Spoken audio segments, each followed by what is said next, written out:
Well, welcome to another episode of the Residential Developer Podcast. I'm the host. My name's Nathan Battishall.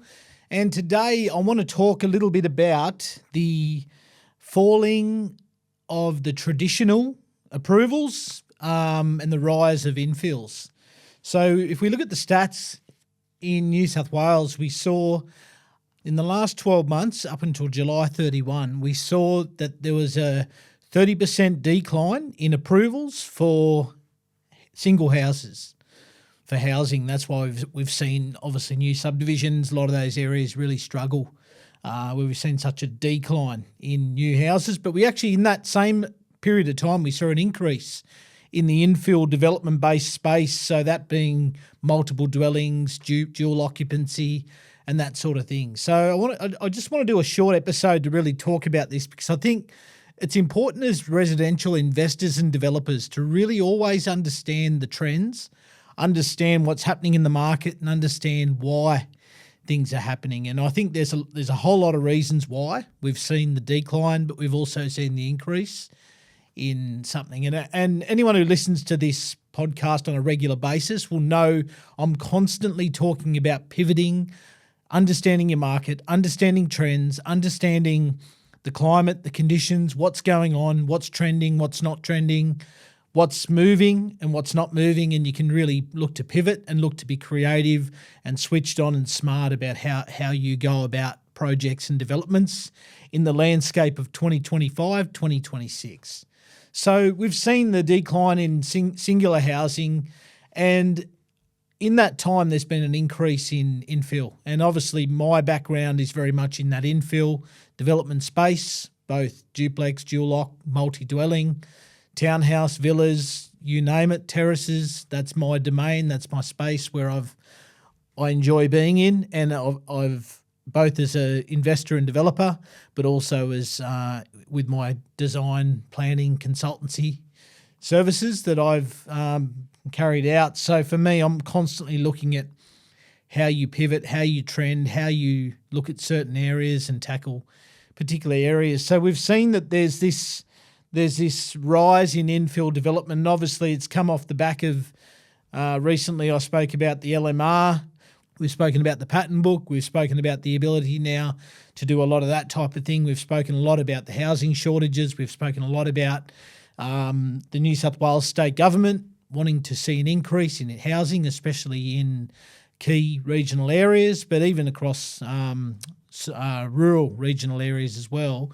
We've seen that there is a demand for housing, for increase, both rental and affordable housing for people to buy. And that's sort of created this perfect storm that we're currently in. And look, some people look at these challenges and they'll put their head in the sand and just not do any development. Then there's other people that pivot, change their tact and look at ways of tackling and looking at things. So for me, because of this, we've seen this decline in housing. And I think obviously one of the key things, and it's been, I guess, this way since COVID, we've seen such a rapid increase in construction costs. And it's at the point now, even a project home is so expensive to build. Just a stock standard, standard average construction from a more of a volume type builder. We're seeing now such a high cost to build, and we're seeing now the average person, and generally the volume type builder will tend to attract a first homeowner or someone that just wants a fairly standard spec construction. And we're seeing now that it's getting very difficult when it comes to the borrowing side of things. So the construction cost has played a huge role in seeing a huge decrease in approvals in that single home space.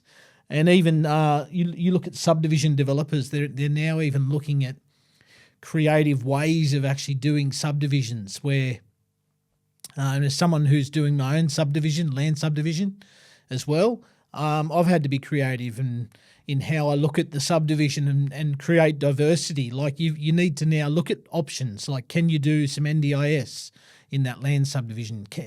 Can some of these blocks be dual locked? Can you create some corner lots with multi-dwelling opportunities for terraces or townhouses? Is there opportunity for maybe a childcare centre within land subdivision. You've had to be creative because now it's getting very difficult now for people doing land subdivisions, whether it be a 20 or 30 or 50 or 100 lot land subdivision, to rely on being able to get the pre-sales that you may have been able to have got a few years prior. Not to say that you can't do it in some areas, but we're seeing right across New South Wales, we're seeing it very difficult in that space, hence the 30% decrease in approvals for single dwellings. Because the reality is a lot of people don't have the borrowing capacity. We've seen banks tighten up, both the big banks and the smaller banks. We've seen them get a lot tighter on lending, and we've seen it very difficult for first home buyers especially to be able to get into the market to buy a house. And obviously the great Australian dream was to own a house with a big backyard, and that dream's now changed. It's morphed, it's shifted, and we're seeing now the rise of the infill developments, the rise of multiple dwelling developments. We're seeing the rise of opportunities of creating dual occupancies, and we're seeing a lot of families going in together and doing duplexes or triplexes, or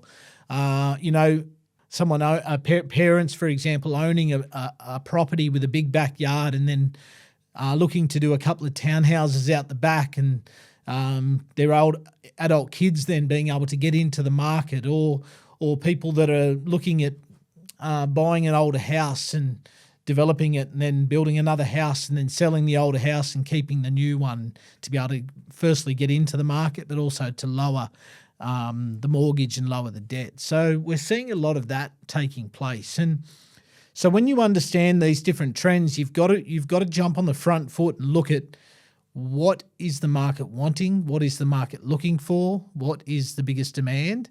So we're seeing at the moment a lot of young people, especially young professionals, who don't have the borrowing capacity or don't want to take the risk to buy the big house on the big block of land and be in enormous amounts of debt. So firstly, you've got a large demographic of people that can't get the finance to do that.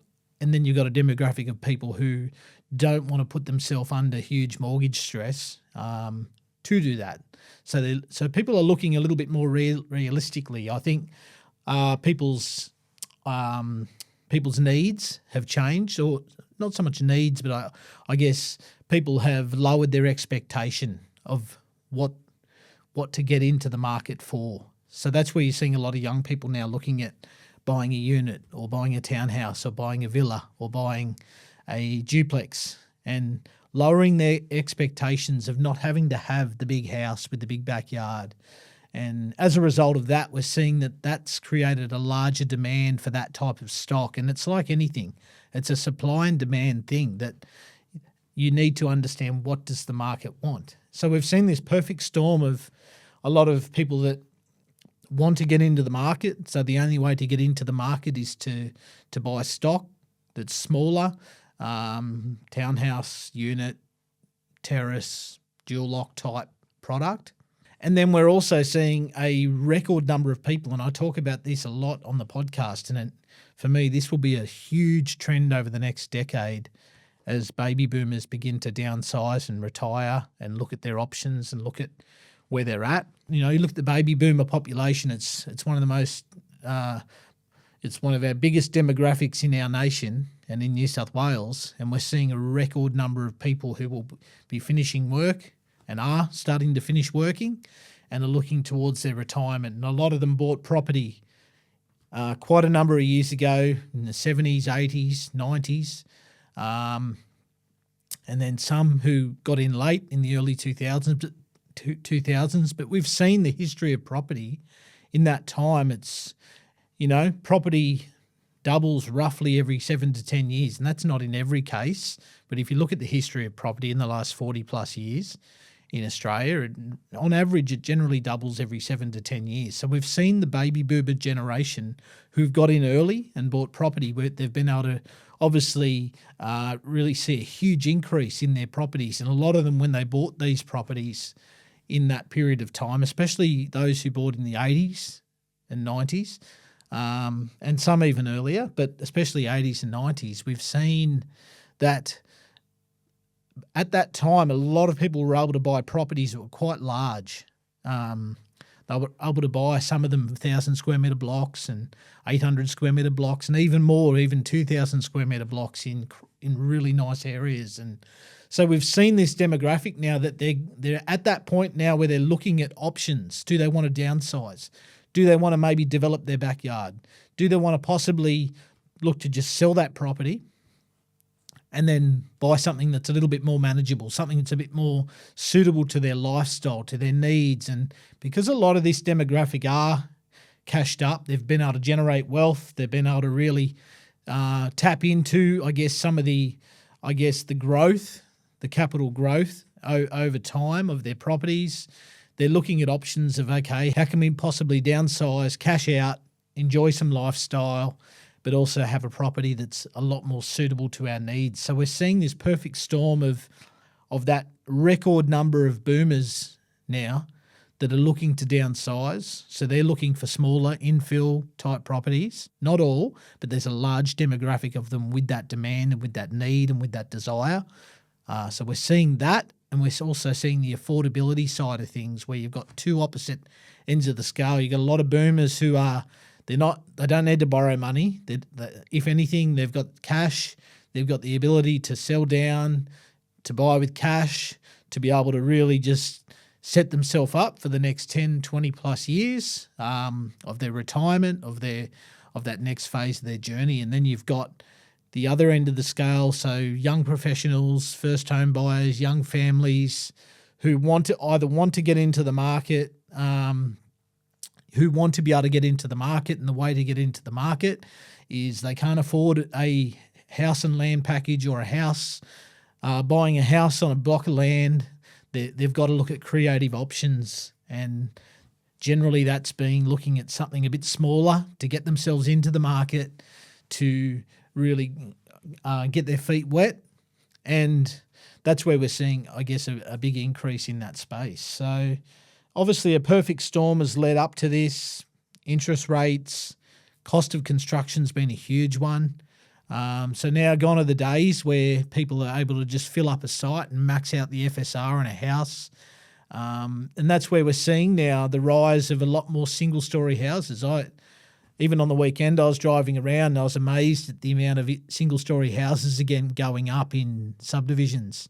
I don't spend a lot of time driving around subdivisions, but I drove around one in my local area, and I was amazed actually just the last couple of years, a shift from the big double-storey houses in these subdivisions to now people just going a smaller house, single-storey, because at the end of the day, it comes down to, a lot of it really comes down to affordability and borrowing of what can be done. So we're seeing that shift, and we're seeing that happening. But even from an infill point of view, often we're seeing now it's not about just filling up a site and maxing out the FSR on a site. Like my space and my domain is, my day-to-day job is design, planning, consultancy to investors, developers, people wanting to do projects from a design, planning, approval point of view. That's my day today, where I spend a large portion of my time. And we're seeing often now numbers are stacking up a lot better to do smaller type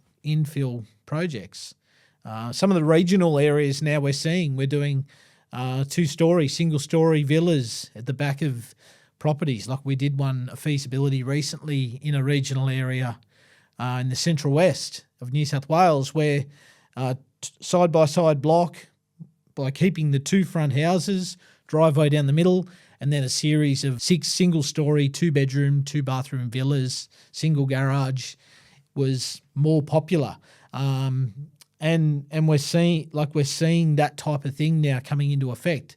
Recently, I helped someone acquire a block in a really nice area, coastal area, but it's a coastal area that's well known to be somewhere that an aging demographic will prefer this area. And this block was perfect because it was a rundown house. And the beauty of buying a site, often I've talked a lot on this podcast about trying to keep a dwelling, but there's times where you're able to spot a site where the dwelling is so run down, where you're able to negotiate that price for virtually land, the cost of land. So this particular site, house is run down, it puts you in a different echelon because everyone else is looking at that site and they're looking at the huge amount of work that needs to go into renovating that property. And often other people then are looking and they're running numbers based on 3 double-story townhouses, or they're looking at a large double-story duplex. And we looked at this site a little bit differently because it was in a beautiful coastal area. It's an area where a lot of older folk like to live, close to the beach, within walking distance, shops nearby. And the beauty of this site, it was quite flat, and which enables the ability to minimise steps, which is perfect for a downsizer, perfect for someone who's retired, looking for the next phase of their journey in their life, of having something that's accessible, something that's easy to live in, something that's just nice and comfortable, lower maintenance. And so we were able to look at this site through the lens of, you know what, you could max out this site and fit a huge duplex on it. You could do so many different things on this property. But just due to obviously the cost of construction at the moment, and also who the buyers are that are out there, the simplest option with this one was to look at it through the lens of, you know what, this is a perfect property to do single-story duplex, target the demographic who are baby boomers, downsizers, those who are selling their property, they've got cash, there's not a lot of stock, there's a big demand for that type of property, and just putting yourself in their shoes, obviously talking to good agents, people who are in the know, but really looking at what type of lifestyle do these people want? What type of lifestyle do these buyers want? What are they looking for? What's going to attract them to this type of property? And why will they pay more money for this property than something that's not quite hitting their needs over something that's just custom built and custom designed to suit their needs? And so the advantage of going the single story route, obviously you can minimise construction. It's actually, in this particular market, it's not always about filling up a site. Now, don't get me wrong, we do a lot of high-end stuff as well, right on the water, oceanfront, high-end, high-spec product where you can justify maxing out a site and filling out a site. But there's also a demographic, and I spoke before about the first home buyer or the young professional who wants to get into the property space, but also for me, this is one of the biggest niches that I encourage people to start to look at is the downsizer, because they are looking at options going forward. They're looking at lower maintenance. They're looking at properties that just tick all of their boxes. So little things in this particular site, it's within close proximity to the beach. So we looked at things like obviously single story, no steps, just makes it accessible, easy to live in. This demographic, they want to do a little bit of gardening, but they don't want to do onerous amounts of maintenance, onerous amounts of lawn mowing. So we're able to have little space for lawn, because a lot of men like to get out, especially if they're retired. They love to get their hands dirty still. They like to do things, but they don't want to be out there for a whole Saturday or a whole day of the week doing their gardening in their lawns. So we're able to create nice little garden areas where they can get out and tinker. Things like making the garage slightly bigger, creating like a little shop space at the back of the garage for it might be for the husband or the man who wants to tinker around or play with a bit of woodwork or muck around with some mechanics or play around or someone who wants to do tinker in that regard. So just looking at little things like that, and also creating little space where you're factoring in good solar access.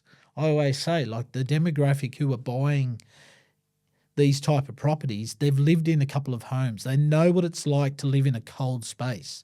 This is why I always say to people, like, if you're doing a single story product, don't buy a product that faces south at the back and expect that you're going to attract a downsizer to that type of property. These people have lived a lot of life.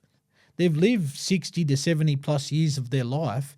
They know what it's like to live in a cold, dingy living space with no sun, that's uncomfortable, It's not fun to live in. They know what it's like, and they will walk away from that type of site and walk straight towards something that's more livable and more possible in that space. So that's where location does matter, orientation matters. You need to factor these things in because these people, they're not first home buyers. It's not their first rodeo. They're looking at comfort for the next period of their life. That's why they're downsizing. They're downsizing. Most of them aren't downsizing due to affordability. They're downsizing for comfort. That's what they're looking for, is comfort. And that's where you've got to put yourself in their shoes. And this is where obviously myself as a designer, like I try and encourage our team, and even in my own head, you've got to constantly get out of your own head and put yourself in the shoes, in the position of your buyer. Who is your ideal buyer? Who is your ideal customer? I look at some designs and I think they have not thought of who the ideal buyer is. That's why I think a lot of stock sits on the market so long, because the effort, the time, the energy wasn't put into researching who is this product for. What market is this product aimed at? And if it's mixed mash all over the place and you've just maxed out a site, you've bought the wrong site, you've orientated it the wrong way, that you haven't thought about key elements of the product, properties will sit there for quite a while and you'll end up having to drop your pants and drop your price to sell the product, and you can end up just breaking even because you haven't looked at the demographic. You haven't looked at who that ideal customer is. So I think we're seeing now a lot of infill. There's a lot of infill. And I think even looking at the affordability route for young professionals now. I helped someone look at a site close to a train station recently, and this particular site had some flood issues, but the flood issues could quite easily be overcome just through smart design, through just thinking a little bit creatively, a little bit differently. And we looked at this particular product, and it made sense for this product to be a series of townhouses, reverse living, due to the orientation of the site. Couldn't get solar access that particular other way. But it also, due to the flood constraints on the site, had to be creative and look at some different avenues and ways of looking at that development. And straight away, we looked at the fact that this is close to the train station. It's in a desirable area on the coast, but it's also within close proximity to be able for people that want to travel for work, but also people that want to have a nice lifestyle. But I saw this product and I thought this is the perfect product for a young professional couple for their first portfolio property. They might live in it for a couple of years, or they might not even live in it. They might just buy it and rent it out. So the advantage of this site, it wasn't about maxing out the FSR on this site. It was about creating a product that is affordable to be for them, and understanding you've got to hit that right price point for these people to create enough of that ideal buyer who can get into the market for that product. And the beauty is you create those 5 townhouses on that site. You can create a product that this demographic of people can't get into the market for, a house on a big block of land. So for them, this is the first stepping stone. And a lot of this demographic, and there's people out there in this space who understand that, hey, I don't need the big McMansion. I don't need the big house for my first property. I want to get something that can grow from a capital growth point of view over time. In this area, tick that box. It's something I can afford. It's something that I can look to possibly pay down the mortgage. It's something that even if I decided I wanted to rent it out, it would make sense financially.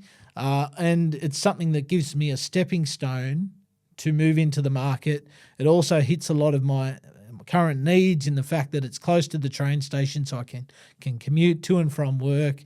It's close to the beach, so I can enjoy lifestyle on the weekend, but also because it's in a nice, desirable area. Over time, that particular area has a nice history of capital growth, and this property opens up opportunities and doors and avenues to be able to move into that space. So that's where that type of property is really popular. And in designing it, it was about creating a property that wasn't necessarily maxing out the FSR. That particular property, in our feasibility work, we used up nowhere near the amount of FSR that site can actually achieve. Now, when I say that, I don't mean that we dropped the yield on the site. we determined that the maximum yield on that site was 5, but didn't necessarily mean that we were going to use all of that FSR, because by using all of that FSR, it was going to push us over the edge in terms of overcapitalising on that site. Understanding that we needed to hit a particular price point. That's where knowing your numbers is so vital and so key, because you need the numbers to stack up. You need the numbers to be able to really work, and that's where looking at your resale versus your construction costs is so key and so critical with that type of product, because at the end of the day, what's the point of spending an extra 50K to get an extra 50K of resale? It really has no purpose and no point. So for me, if you can spend 50K less, you're still at the same position. You're actually further ahead because you've spent less money, and it's likely you're going to have a higher number of people that can get into the market. You can have more demand for that site, and you've got a bigger buying pool of people, especially when you understand who your buyer is. In that case, young professionals, whether it be a couple or an individual who want to get into the market, they're often professionals, so a lot of them are commuting or travelling. A lot of them are okay with the idea of public transport, especially if it's in areas like Central Coast, Newcastle, not so much Newcastle, but Central Coast or northern suburbs of Wollongong, even some parts of the Highlands. A lot of those areas sort of just on the outskirts of Sydney where they may still be working in Sydney. A lot of people doing hybrid now in Sydney where they can work a couple of days a week from home, 3 days a week from Sydney. And that's where when you understand who your market is and is there a demand for that type of demographic, are they out there? And a lot of them are from Sydney or from the Shire or from North Sydney, and they're looking, at Central Coast or Illawarra areas. So because they do have a little bit of hybrid opportunity, you've got to look at, okay, what's in that product? That's where, it's not just about having the 4-bedder or the 3-bedder. Sometimes the 2-bedder with the study or the utility room, or the 3-bedder with the study nook or the little office space is so critical and key. And when you are able to design a product that hits that demographic and hits that market, you're able to really get on point and make it all stack up and make it work. Because at the end of the day, a development is only a successful development if there is a buyer out there who will buy that product or who will rent that product. And that's where it's key and important to understand. So look, I think there is a rise of the infills. It's been around for, obviously it comes and goes, and it's been around for a while, and I'm sure housing will make a comeback. Infill, just stand alone. Housing, there's still going to be need for that, but I think we are in the rise of the infills, and especially in New South Wales. There's a push from the government with all the legislation and the reforms and the push in that space, and I think it's like a wave that you need to ride, but you need to also be on the lookout for where the next wave is coming so that you can catch that one in and get momentum and be able to move inwards into that space. So look, I hope you enjoyed this short episode. Feel free to like, subscribe, share with your friends, and we'll see you next week.